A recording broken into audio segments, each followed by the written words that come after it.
you can do the math.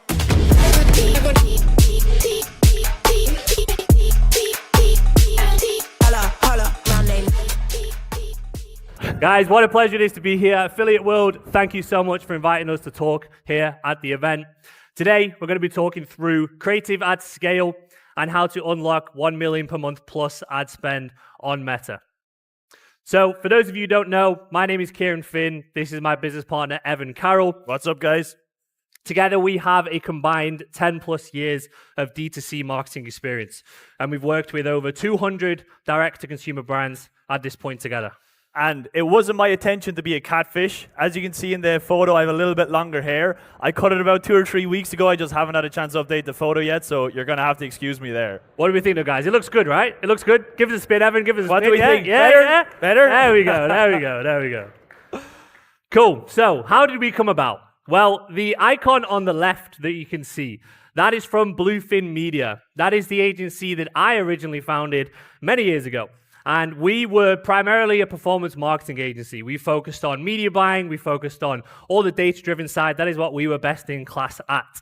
Evan co-founded or founded the agency on the right, which is Your Glow Up. They were a performance creative agency, so they were truly best in class at creative. We had the data, we had the media buying, he had the creative. It made too much sense to not merge, so we became Linear. At Linear, we work with 8 and 9-figure direct-to-consumer brands, and we focus on performance creative for them, as well as growth marketing. So you can see on the right some of the brands we've worked with. It's a wide range of direct-to-consumer brands. These are all brands that we've produced creative for. Perfect. So before we go into how we can unlock 1 million per month ad spend on Meta, let's actually look like what that actually looks like. Hopefully you guys can see it. This is a screenshot from one of our client ad accounts. Okay, so this client, we started work with them around March time. And this period here is between 18th of April and 18th of May.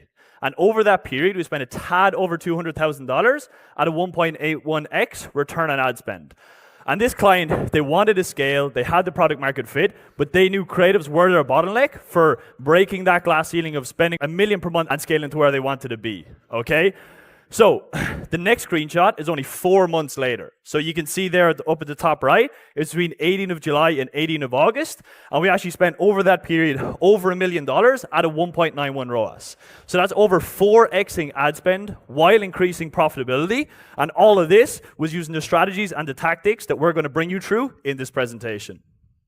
Cool. So let's run through exactly how we do this.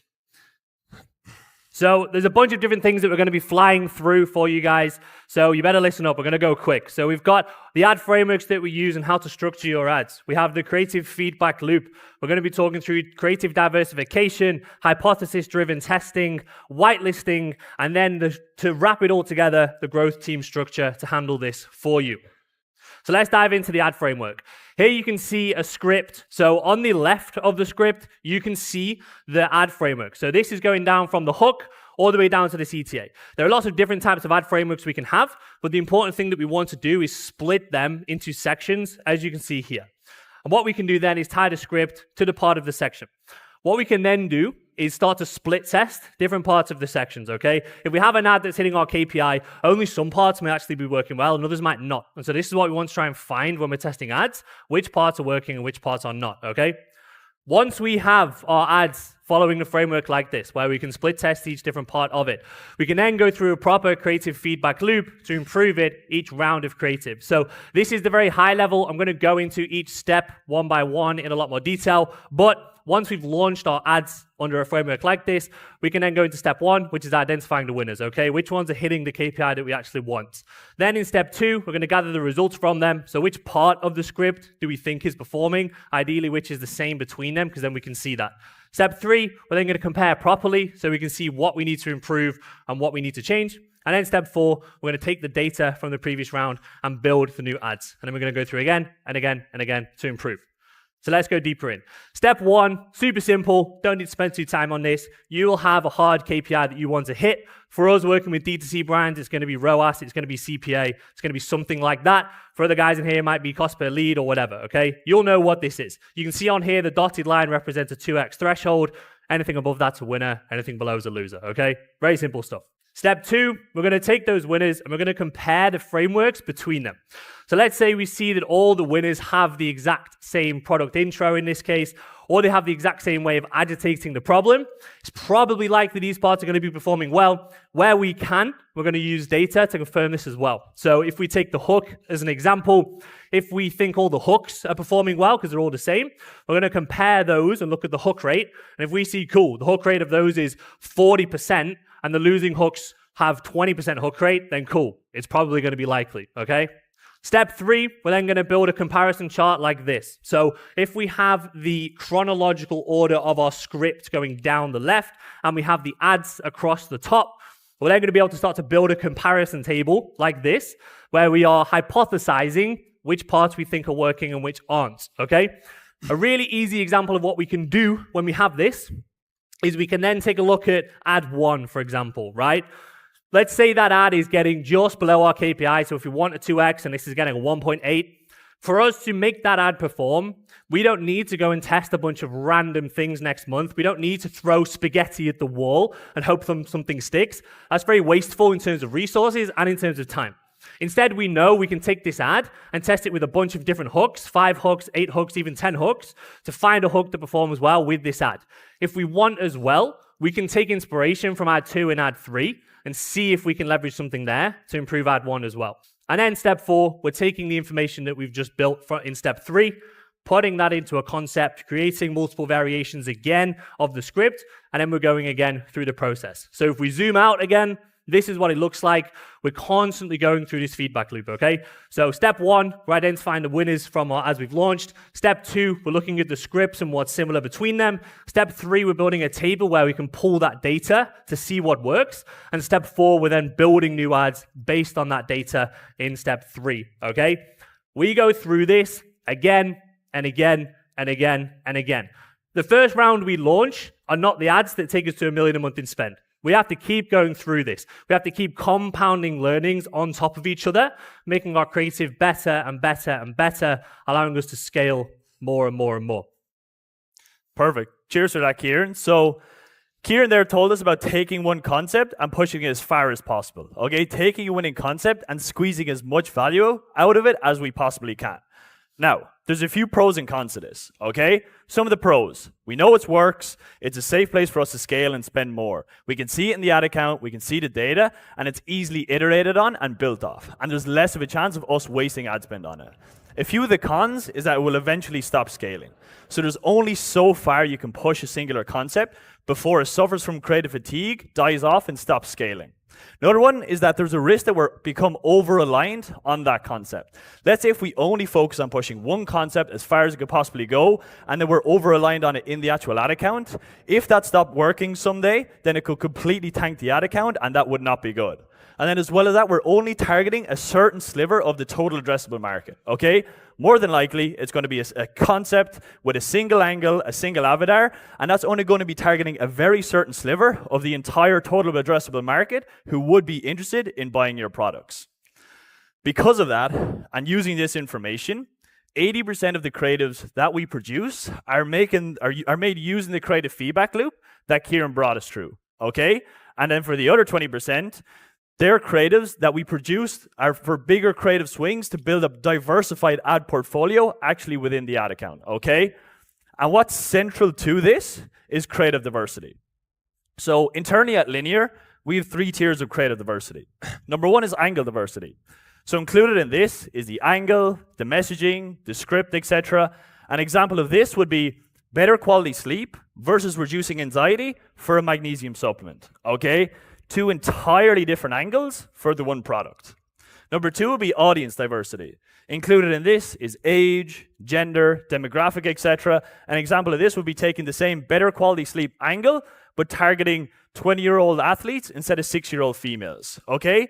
It's the same product, but 2 very different reasons for buying. And number 3 is visual diversity. So this is basically the different creative format through which the creatives are actually deployed in the ad account. And included in this are videos, statics, GIFs, high production ads, low production ads, etc.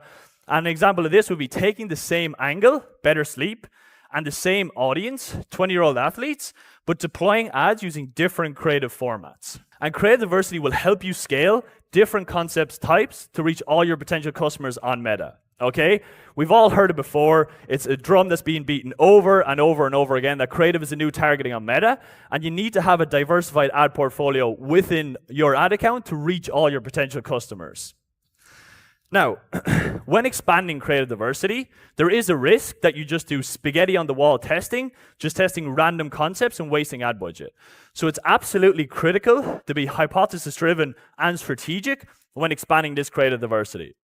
Now, I know hypothesis is a big, scary word. So in terms of how we define it internally, it's an idea or statement that you want to test to see if it's true or not. And every time we go through a round of content, a round of creative, we come up with hypotheses that we want to test. And then we bank those learnings and apply it to all future creative rounds. So our creative is getting better and better over time, and our hypotheses are becoming more informed. And a great way we like to think about this is to think like a CMO. Okay, so we don't want to focus on testing things that don't have much upside. We want to focus on the tests that have the highest growth potential. So I gave a little bit of an example here, okay? So let's say I own a D2C brand. Our product is clearly for men, but 5% of our orders are coming from women.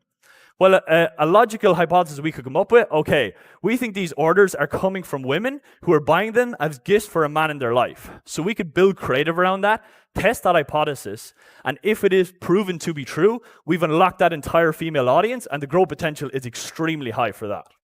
Now, another tactic or strategy that we use quite a lot internally that helps us scale and break past that $1 million per month ad spend on Meta is whitelisting. Now, quick question, a quick show of hands. Who here has ever done whitelisting before, has ever whitelisted ads on Meta? I have, Evan. Okay, not too many. Okay, perfect. So what whitelisting is, it's basically running Facebook ads through a third-party page.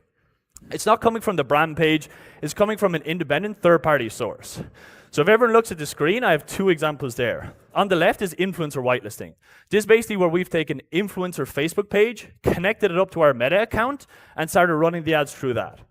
And then the one on the right is a third-party page. So this is an independent guide site that we partnered with, connected their page up to the Facebook ad account, and we're running the ads through that. And if everyone looks on the right there, when we get this creative and page combination right, okay, we can see a reduction in CPA of up to 30%. And for anyone who has ever ran ads before, if you reduce CPA by 30%, it'll allow you to scale your budgets a lot, okay? Now, why does whitelisting work? I'm sure everyone here has Instagram, Facebook, uses it every day. Social media users experience ad blindness, okay? And what that means is you're on the feed, you see an ad from Gynshark, you see the little sponsor tag underneath it, your mind just switches off and you just keep scrolling. What whitelisting allows it to do is blend into the organic feed, and it allows us to capture the attention of someone whose attention would otherwise have been lost if it was just a normal brand ad. Another big advantage is that it's not direct selling. So ads that we run through whitelisting pages are very specialized ads, okay? They're not normal ads that you run through a brand page where a brand's saying, hey, this is my product, it's so good, you should buy it. These are very specialized ads where they're coming from a third-party, independent source, and they're saying almost, hey, I checked out these products, they worked for me, I really liked it, I think you should check them out too. So it's a lot more authentic, it's not direct selling, and that's a really important reason for why they work as well.